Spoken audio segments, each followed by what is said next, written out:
Na lição de hoje, estudaremos sobre a importância do culto ao Senhor. Precisaremos definir a palavra culto e ainda a sua relevância e importância para os cristãos nos dias de hoje. Juntos, iremos analisar qual a melhor maneira de cultuar a Deus. Graça e paz, seja muito bem-vindo, seja muito bem-vinda. Você está no canal Ensine Palestra. Meu nome é Alex Paulo e o objetivo do nosso canal é transmitir o conhecimento sistemático da Palavra de Deus. No nosso primeiro trimestre de 2024, nós estamos trabalhando com o tema O Corpo de Cristo, Origem, Natureza e Vocação da Igreja no Mundo. É a nossa revista Lições Bíblicas Adulto que está sendo muito preciosa. Assuntos extremamente pertinentes que estão nos fazendo pensar igreja, pensar corpo de Cristo, pensar cada um de nós, qual o nosso envolvimento, qual o nosso papel no corpo de Cristo. Pastor José Gonçalves está nos conduzindo por este trimestre que já está chegando à sua 11ª lição. Parece que foi ontem que nós iniciamos esse estudo, mas nós já estamos quase terminando ele. Mas ainda temos, além da lição de hoje, mais 2 para trabalhar aqui no canal Ensine Palestra no nosso primeiro trimestre. E eu quero convidar você para já ficar por dentro das próximas lições. O próximo trimestre será muito especial. Pastor Osiel Gomes está nos preparando um trabalho muito enriquecedor e eu já tenho um vídeo aqui com as lições do nosso segundo trimestre. Eu quero convidar você a assistir, eu quero convidar você a, no final deste vídeo, clicar lá no card para assistir as lições. Você irá conhecer cada uma delas, cada uma das 13 lições que irão nos acompanhar nos meses de abril, maio e junho. Então, fique conosco. E ainda eu quero postar aqui no canal um preview sobre o segundo trimestre, fazendo um rápido comentário sobre as lições que nós estaremos estudando aqui no segundo trimestre. Bom, mas isso é futuro. Hoje, presente, nós estamos ainda trabalhando e muito bem assessorados, como eu falei, pelo pastor José Gonçalves, sobre o corpo de Cristo. Vamos juntos? Vamos então a mais uma lição aqui no canal Ensine Palestra.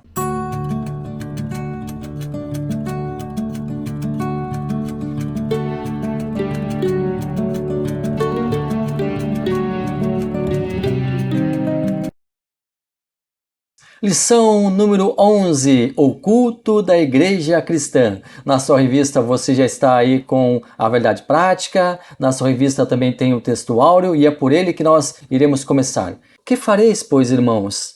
Quando vos ajuntais, cada um de vós tem salmo, tem doutrina, tem revelação, tem língua, tem interpretação.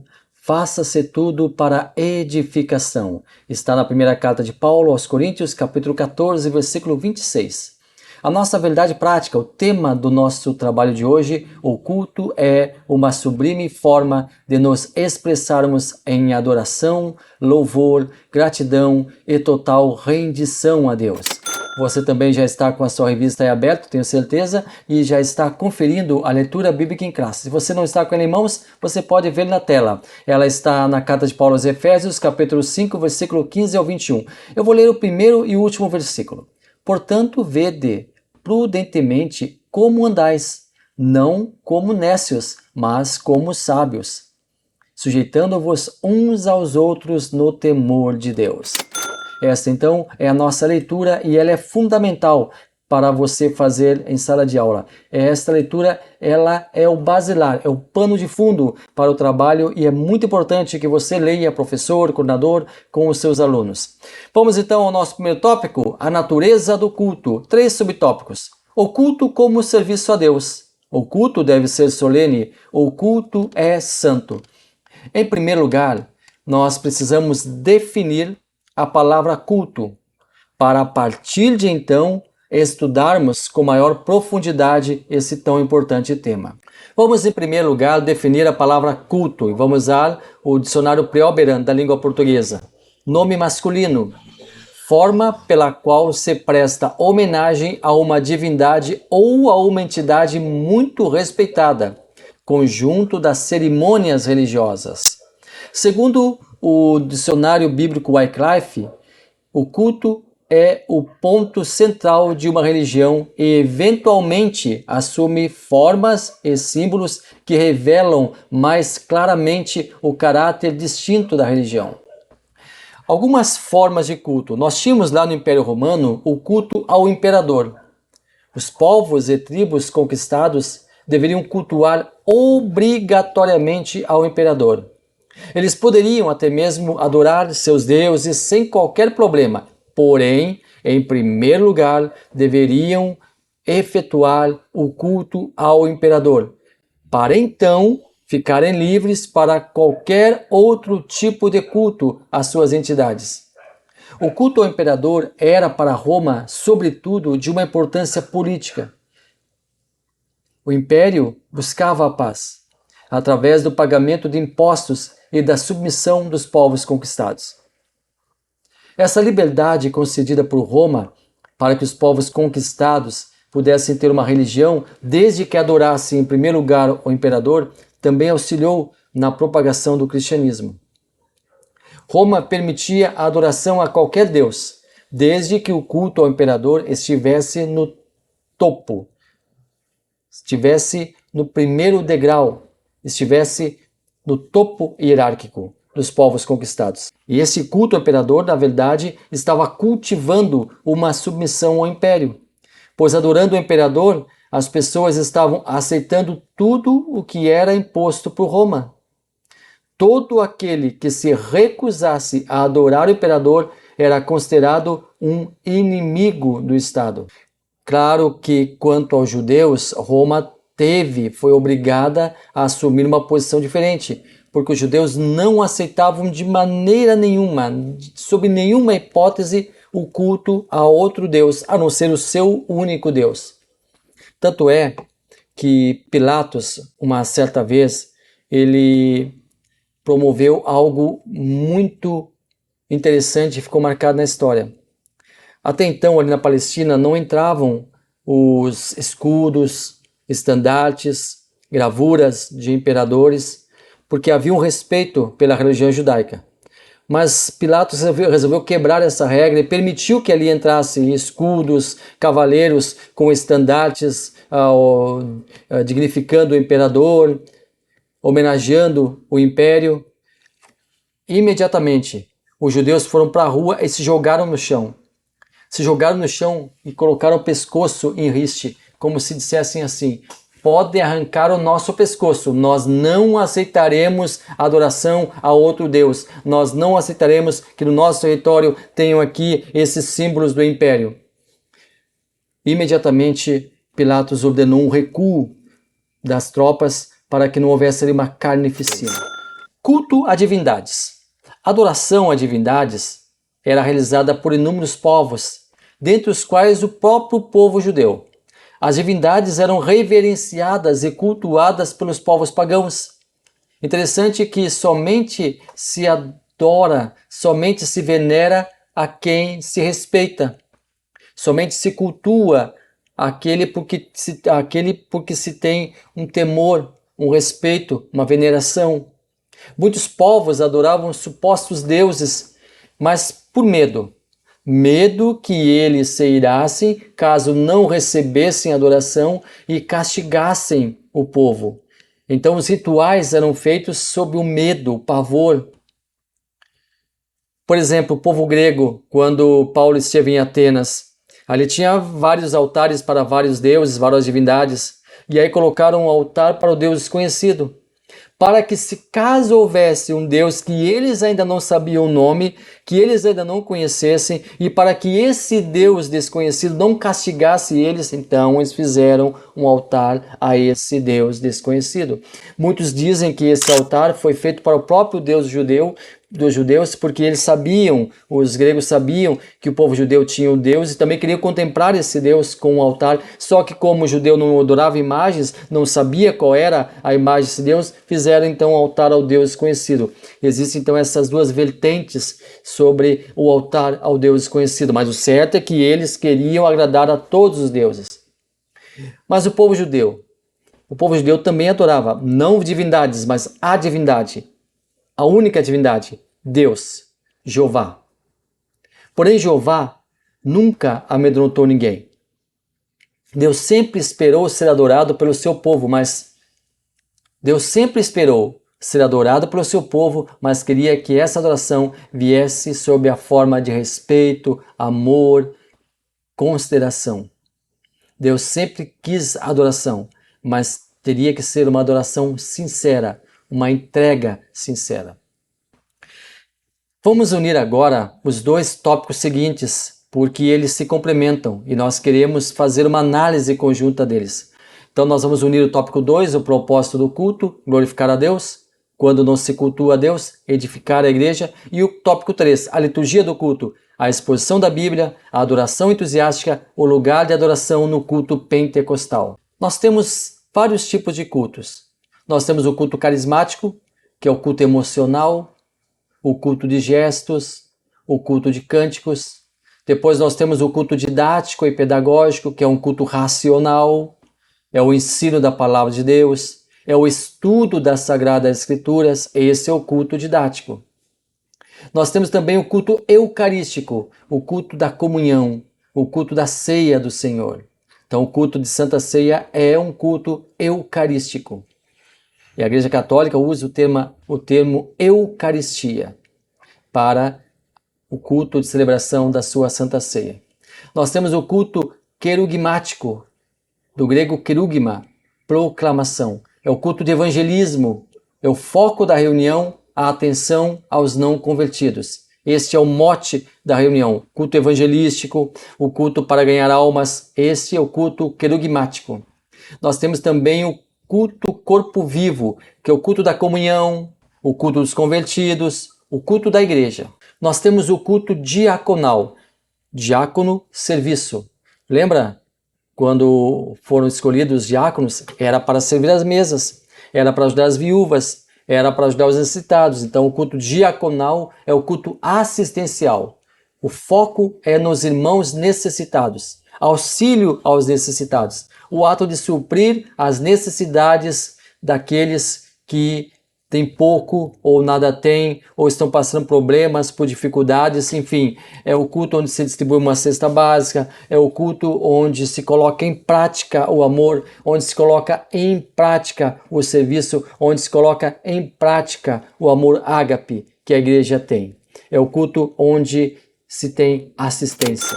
Como deve ser o culto? Como deve ser a adoração? Como deve ser a liturgia? Não se tem uma fórmula.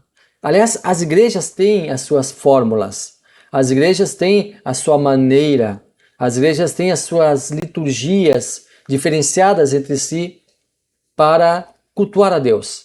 Algumas carregam mais o louvor, aliás, algumas exageram no louvor, e é bom cantar, é bom louvar a Deus, mas algumas deixam muito pouco tempo, por exemplo, para a ministração da palavra de Deus. Algumas conseguem equilibrar, e é o ideal, equilibrar o tempo entre a ministração do louvor, a adoração feita pelos irmãos, pelas irmãs, pela igreja, pelo corpo de Cristo e também a ministração da palavra de Deus. Tem que haver um equilíbrio no culto. Algumas exageram em algum ponto e acabam deixando outros pontos também importantes de lado. Então é preciso que haja um equilíbrio. Geralmente as igrejas adotam a seguinte fórmula. Ela não é rígida, algumas igrejas adotam, outras trabalham um pouco diferente. Mas, por exemplo, tem a oração de abertura, tem o cântico congregacional, algumas igrejas colocam ali no telão o inário da denominação para que as pessoas cantem juntas, outras chamam o back vocal, outras chamam um coral, outras têm um conjunto ali, outras têm um ministro do louvor trabalhando essa parte de adoração.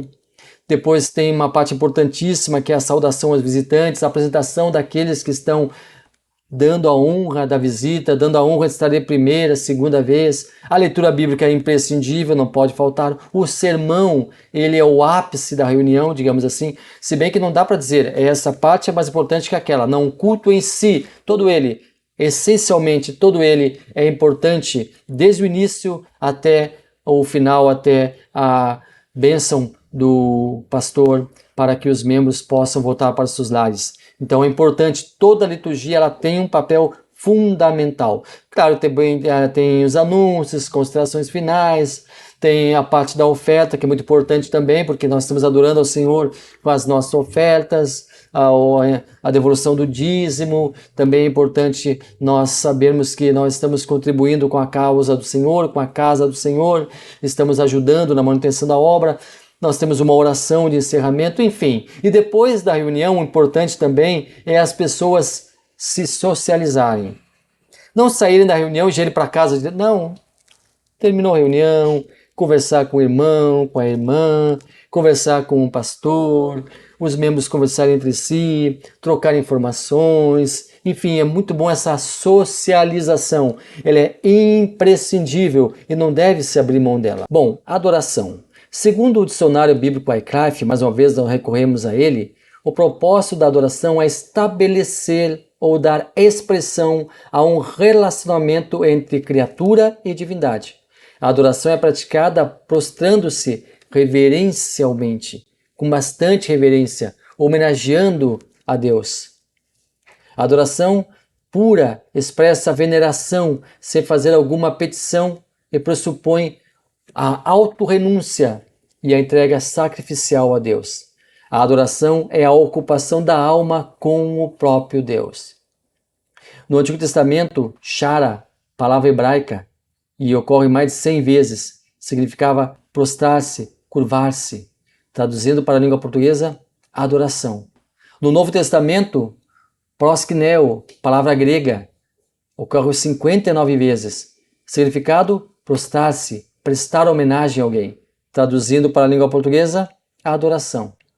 Na adoração é demonstrado o valor daquele que recebe a honra ou a devoção especial. Mas o que é adorar? É prestar culto, é reverenciar, é agradecer. Como deve ser a adoração coletiva, o corpo de Cristo reunido? Deve haver reverência, deve ser de maneira muito ordeira, deve ser de uma maneira muito respeitosa, deve ser na medida possível muito atenciosa, deve-se prestar atenção àquilo que está fazendo, deixar os problemas, dificuldades de lado, esquecer por um instante e adorar, entregar-se. A adoração é alegria, a adoração expressa alegria, a adoração expressa felicidade. A adoração, ela expressa algo maravilhoso. Nós extravasamos adorando ao Senhor sempre com ordem, sempre com decência, sempre com reverência, mas alegres de estar na presença de Deus. E é Ele que escolhe os seus adoradores. João 4:23. Ele escolhe os seus adoradores. E por que Ele escolhe? Porque Deus é seletivo e quer o melhor. Porque Deus quer qualidade. E nós temos que adorar a Ele com qualidade. Algumas características da verdadeira adoração. Reconhecimento da soberania de Deus. Devemos somente adorar quem está acima de tudo e de todos, Deus. Só pode adorar a Deus quem reconhece que Ele é soberano e todo-poderoso. E chegará o dia em que todos reconhecerão a soberania de Deus. Dizer a Deus quem Ele é.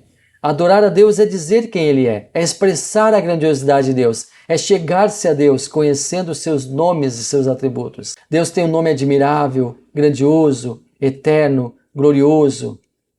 Louvar a Deus é adorar, é elogiar, é enaltecer ao Senhor. Ter alegria, o adorador deve chegar-se a Deus com alegria e júbilo. Como já falamos e reiteramos aqui, o adorador tem que ter alegria. Deve chegar-se a Deus com alegria, com júbilo. A palavra júbilo refere-se a um grande grito de alegria. Deus não aceita a adoração de cara fechada, cara amarrada.